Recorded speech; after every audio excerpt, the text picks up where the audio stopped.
Hi YouTube, thank you for clicking on my channel. Today I wanted to talk about one of the cases that I had watched on Disappeared many years ago. Probably now it's been close, maybe about 10 years ago, but it really resonated with me. And so I went back to watch the episode again because I wanted to make a video about it and kind of refresh myself on the details of the case. This is one of the most mysterious cases that I've ever heard of about a missing person.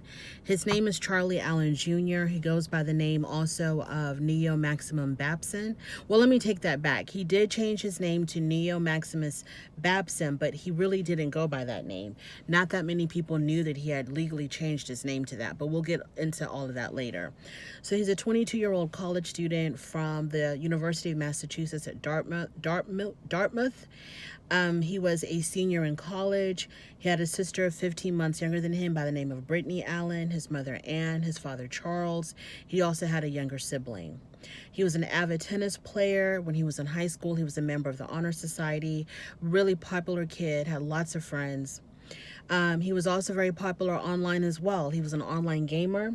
Evidently, he was really good at this game called Half-Life, and he was so good that I guess there's online gaming competitions that he had entered, and I guess he was very successful at it and was winning a lot of these competitions because he became known as the best gamer, the top player in the world, I guess, of this game called Half-Life. Yeah, the top player in the world. And he had the type of personality that when he became really interested in something, he would give it his all to really master that skill and to really be good at it. And this was seen with how well he became as an online gamer and how well he became also as a tennis player. When he started college, he made it to the tennis team, and he was also one of the best players. He gave tennis his all.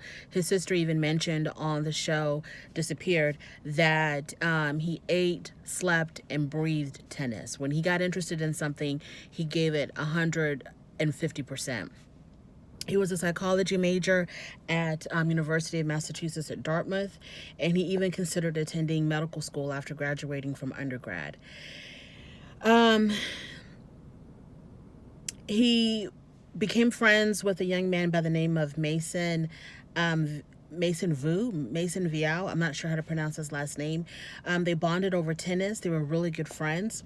And Mason plays a big part in Charlie's disappearance. Not like anything to do with the disappearance, but the events leading up to the disappearance. So around 2 p.m. on October the 11th, Charlie and Mason had met up to play tennis. Charlie mentioned to Mason that he was invited to a party later on that night, and he had wanted Mason to go with him.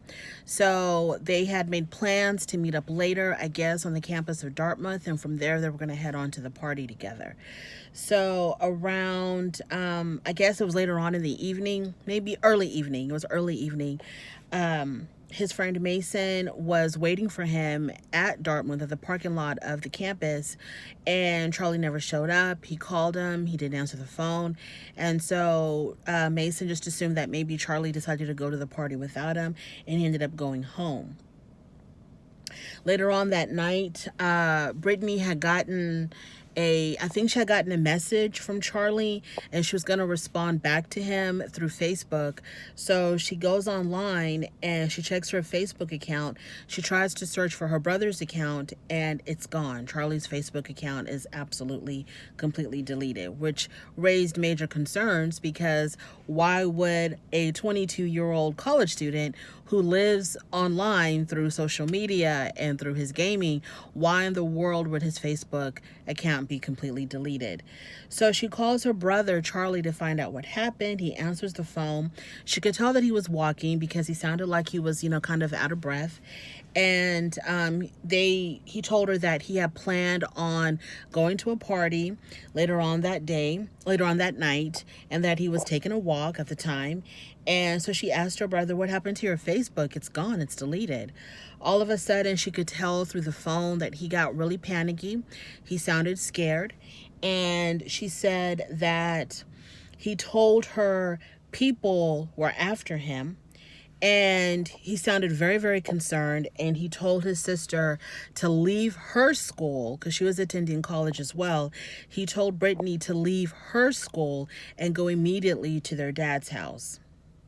And he also told his sister at the end of the conversation that all the answers were on the periodic table of elements. So this completely freaked her out, as it would anyone, because that alone, when I saw that part of the show, I was like, what is he talking about? The periodic table of elements. Like, people are after him. It got really spooky.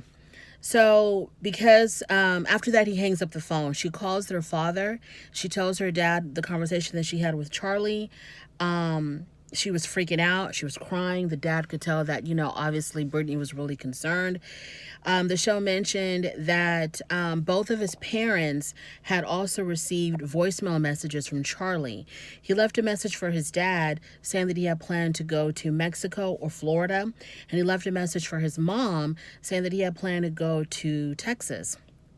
Now, the southern part of the United States, including the country of Mexico, this is important to mention because he had his friend Mason, who he had met through tennis in college, had gone to a special training school. I'm not quite sure, but Mason was specially trained in tennis, and he attended some school in, I think it was Florida. I don't know if it was for gifted young tennis players, I don't know, or if it was part of his high school program, but he got in some special tennis training in Florida, and Charlie was really interested in that, and he had thought about attending this program in Florida. So when he left the message for his dad that he considered going to Florida, that kind of plays a significant part. But the message to his mom doesn't mention Florida or Mexico. He tells his mom that he plans to go to Texas.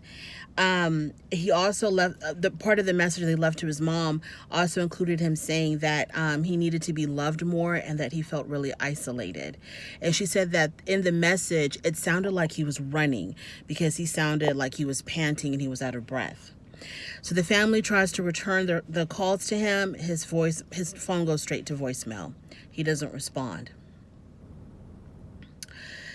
So the parents notify the university that their son is missing. October the 14th, 2007, a homeowner, this is a few days after they reported him missing, a homeowner finds a backpack on their property. So they look through it and they see his college ID.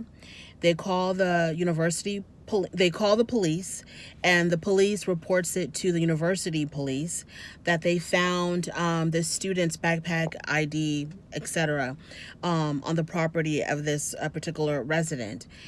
They had already received the report from the parents of him missing, so finding the backpack with his ID was pretty significant. His truck was discovered on the campus of the university that he was attending. And I remember in the episode, the mother saying that when his car was found, that's when panic really had set in for her, because why would he be without his vehicle? Wherever he is, nobody knows where he's at. Why would he be without his vehicle? When they looked inside the vehicle, they saw in the back seat, like he had made it was like a makeshift bed. In the back seat, there was like a blanket and a pillow. So it appeared that he may have been sleeping in his truck. Also, that didn't make any sense to anybody. The father tells the police that Charlie does suffer from bipolarism, and he was also diagnosed as a manic depressive. When he was in high school, he attended therapy. He was also prescribed medication for his diagnosis. He had an off-again, on-again relationship with his medication. Every time he took it, it made him feel really, really numb, like he couldn't feel anything. He felt like a zombie whenever he was on medication. And when he started college, he made a conscious decision to stop taking his, not when he started college, but right before he disappeared, he made a conscious decision to stop taking his medication. So the police believe that he was probably on some type of a psychotic episode because he was no longer taking his medication, that he had a psychotic episode, and this caused him to basically voluntarily disappear or run away or whatever. So they're linking the lack of him taking his medication with his disappearance. The family, on the other hand, don't see a correlation at all between him not taking his medicine and him disappearing.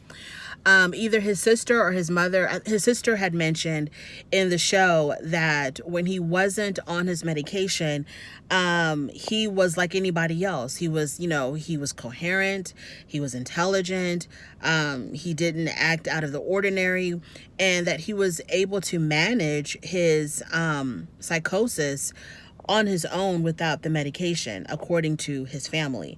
So they don't see him as having a psychotic break that led to his disappearance. In fact, they further go on to say that when he has a psychotic break, and when he had psychotic breaks in the past, there would be a lead up to it. You could tell that from his behavior that he was leading up to having an episode, a manic depressive episode.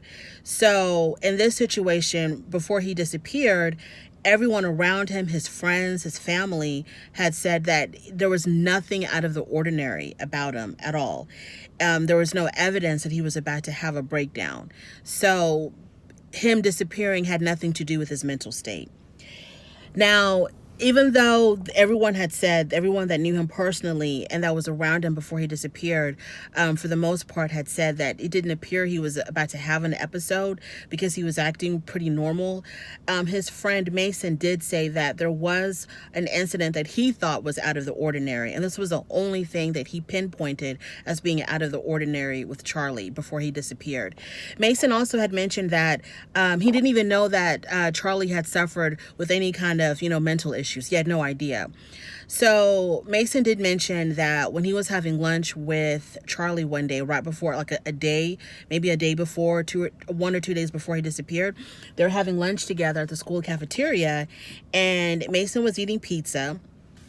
And he said that Charlie had reached over to his plate, grabbed his slice of pizza, and started eating it. And Mason looked at him like, what are you doing? That's my food. Why are you taking food off my plate and eating it? And Charlie didn't realize that he was doing it. And so they kind of just, laughed it off.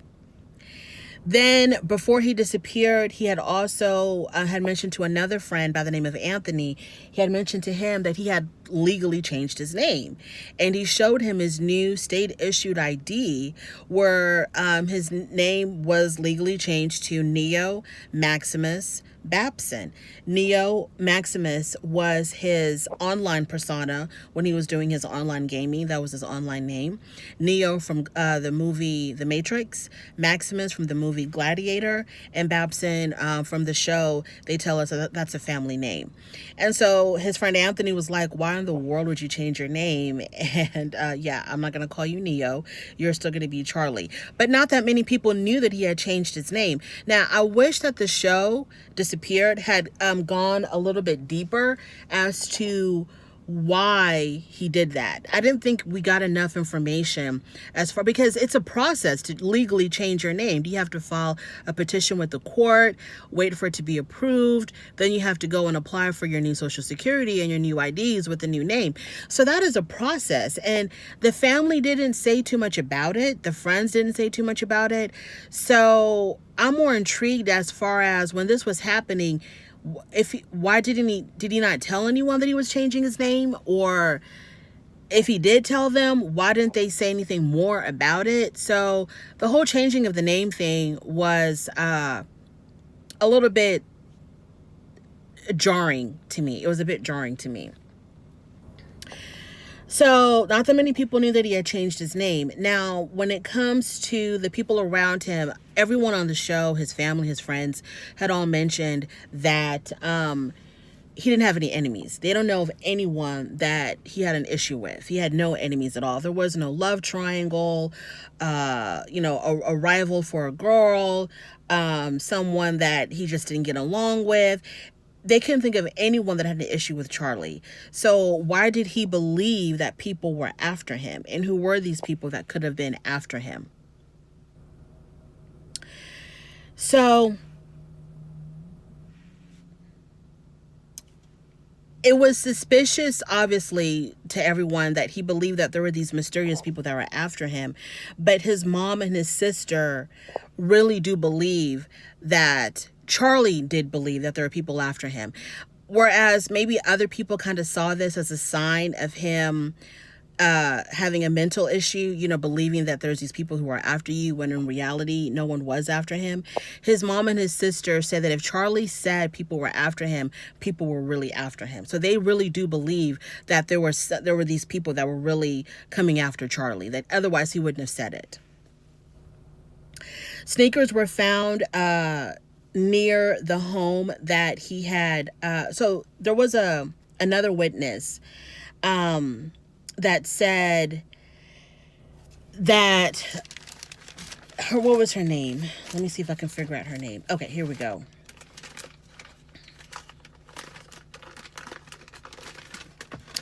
On October the 12th, so I talked about the backpack that was found on October the 14th. There was a backpack that was found on a homeowner's property, and that's when the police reported it to the school. On October the 12th, I don't know if I mentioned this, on October the 12th, a homeowner by the name of Jean Boudreau, she had reported to the police that a young man had broken into her home through an open window, I guess, on the second floor of her house. I don't know how she encountered him. I don't know what time. It seemed like he had broken into her home at night. I don't know exactly if she was asleep and she heard something or if she happened to go upstairs, but she sees this young man in her home, and apparently he had come through a window, and I guess she was shocked and scared when she saw him and asked him, what are you doing? Who are you? Or whatever. And she said that he was really, really polite. He was very apologetic about, entering her home. And he told her that he was looking for his friend Mason. She said that he didn't have on a shirt. And then after that, he just went right back out the window. And what was odd about this was that this woman's home was nowhere near Mason's home. In fact, it was about 30 minutes away from Mason's residence. So why would he think that he was anywhere near Mason's home looking for Mason? So that was a very strange incident.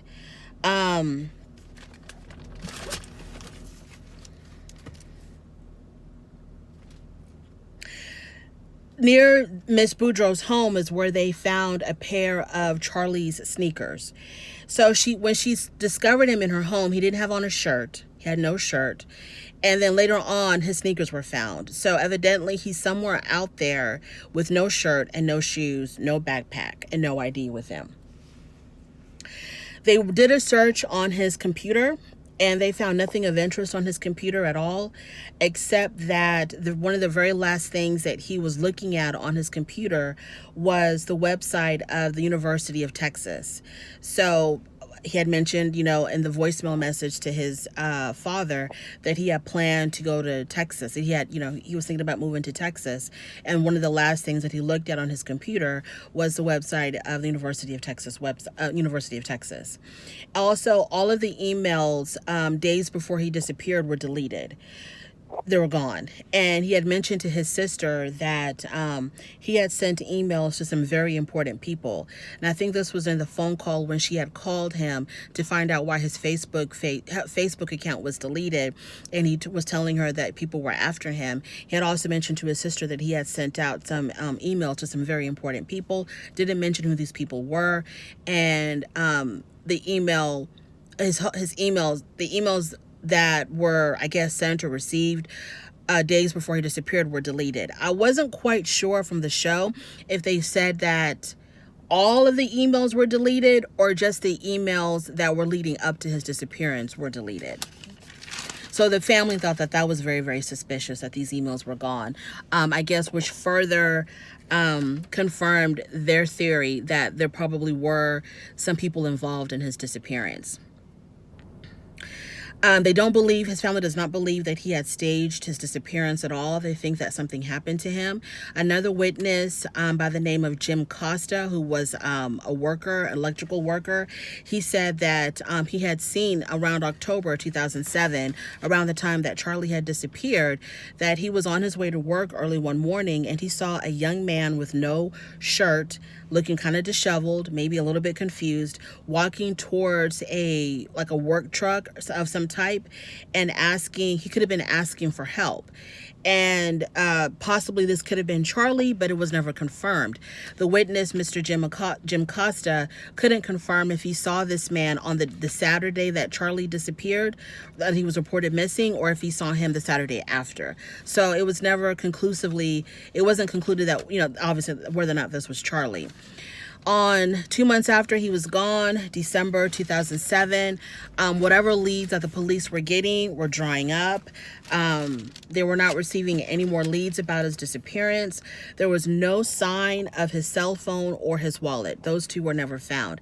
His father did mention on the show that he kept Charlie's cell phone account active in case, Charlie were to call that number or call from that number. So he didn't, the family did not close the cell phone account. Another thing that I thought was really touching was when his family had said, I think it was his father, had said that every time that the phone would ring, they thought, they would rush to pick it up, thinking that maybe it was Charlie. Every time they heard a car drive up on their driveway, they thought maybe it was Charlie coming back home. His friend Anthony had also mentioned that he would leave messages on Charlie's voicemail every single day until he couldn't leave any more messages, until the messages were full. The family hires a private investigator by the name of John Lacease, I think it's pronounced, and he worked for the family pro bono. He initiated a massive search around the wooded area where Charlie, around the area of the home, I think, where Charlie had broken into. So they did a massive search around that wooded area. It was about 300 people involved in the search. They have found some bones, and that was kind of scary for the family when these bones were found. The bones were tested, and it was concluded that the bones were not even human, that they belonged to an animal. The private investigator concluded that there was no way that Charlie was in the woods at all because they saw absolutely no evidence of him being in the woods. It was a large area that they searched. The police had searched that same area before. They found nothing. The private investigator with his search team, they searched the same area, probably a little bit more in detail. They also found nothing. So everybody kind of concluded that he wasn't in the woods. And the private investigator and the police believe that they don't think that he was dead, because if he was dead, they believe that they would have found his remains somewhere around that area. And because his remains were never found at that time, they didn't think that that he was deceased. They believed that he was still alive somewhere. 2 years after his disappearance, another witness pops up by the name of Stephen Kelly. He gives the police a report that in 2009, at about 4 o'clock in the morning, him and his wife are sleeping, and they hear a knock on the door at around 4 o'clock in the morning. Mr. Kelly goes downstairs to see who it is, which shocked me because I would not be opening my door at 4 o'clock in the morning. I would immediately be calling the police for them to come check out who's at my door. But he goes downstairs to see who's knocking on the door. He opens up the door, and it's a young man saying that he needed help getting back to SMU. SMU was the old name for the University of Massachusetts at Dartmouth until 1991. That was the name of the school up until 1991. Charlie attended this school probably from 2003 to 2007, when it was already called UMass at Dartmouth. So it was strange that this young man said that he needed to get back to SMU. He refers to the school as SMU when it hadn't been called that in about 10 years. He shut the door on the guy because, they were scared. And then they called the police. When the police showed up at Mr. Kelly's house, the young man was gone. He also mentioned to the police that the young man was not dressed appropriately for the cold weather. This is December. This is in Massachusetts. So it's really, really cold. And he wasn't layered up enough for for the weather, for it being that cold. He was severely underdressed for that weather, but he wasn't shirtless. He just didn't have enough layers on. So the police showed up. The guy was already gone. The next day, the wife had mentioned this to one of her coworkers or one of her friends. They thought that maybe it was Charlie Allen, the boy who was reported missing. So they looked online, and when the wife saw the picture, she identified that person as Charlie. Also, her husband, Stephen Kelly, also identified that person as Charlie, because she had shown her husband the picture online of the boy that went missing, and he was 100% sure that that was Charlie.